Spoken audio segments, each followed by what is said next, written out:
In the mid-1850s, a young girl made a shocking prophecy that would change the course of South African history. She calls for slaughter of all cattle and the abandonment of crops and sent ripples of fear faith across the land, igniting a mass movement that would test the limits of tradition and belief.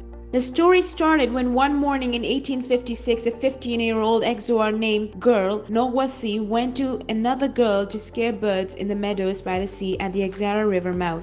When she returned, she said that she had seen a man who had told her the whole neighborhood would rise from the dead, that all the cattle now living must be slaughtered. The girl returned home and told their families what had occurred, but they were not believed. Later, Nongqawuse told her uncle Malekza that spirits came to her near the Xhosa River, urging her to advise her people that all the cattle must be slaughtered so that a new nation would rise from the dead. As a result, in 1857, the various sections of Xhosa people of the Eastern Cape and the Transkei slaughtered almost all their massive cattle stocks and gradually killed their crops. This apocalyptic occasions, rather than some mass suicide defined by early colonial historians, was the earliest example of a mass passive resistance movement in South Africa. Nongqawuse and Malekza said that those people who had seemed to them were the spirits of the dead ancestors who had come back to life to bring the Xhosa nation back to its former glory and to render the Xhosa the assistance they needed to drive the white man out of the land. A few days later, Malekza met with the few spirits himself and told that all the dead of the Xhosa nation would arise again, that they would come up out of the sea, bringing with them a new and uncontaminated cattle, along with sheep, goats, dogs, fowls, and every other animal that was wanted, and all clothes and everything they could wish for to eat, and all kind of things for their houses. As word of the prophecies grew, the Xhosa paramount chief Sarahili sent emergencies to Xhosa River mouth to investigate the predictions. They did not meet the strangers, but returned home convinced of the truth of the prophecies and immediately began to slaughtering their cattle.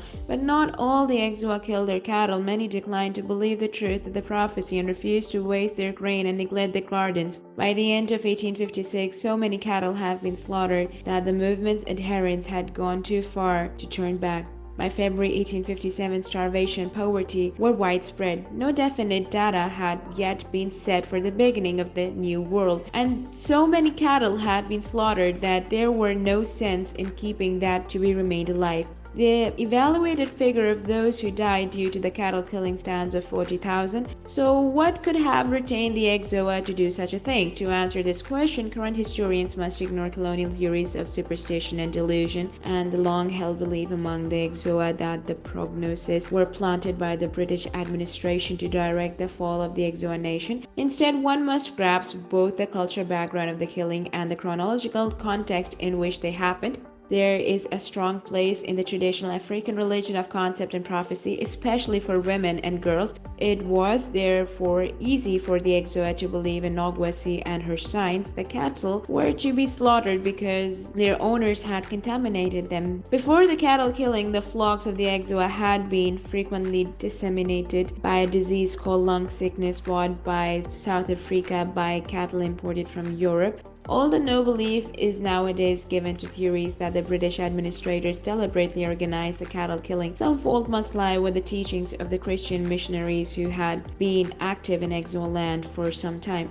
The Xhosa cattle killing was very early instance of mass movement. Cattle killing could be considered a prelude to later resistance ideologies of Africanism and black consciousness. As such, it should be regarded not as shameful mystery in history of the Xhosa people, but an early form of black consciousness and resistance.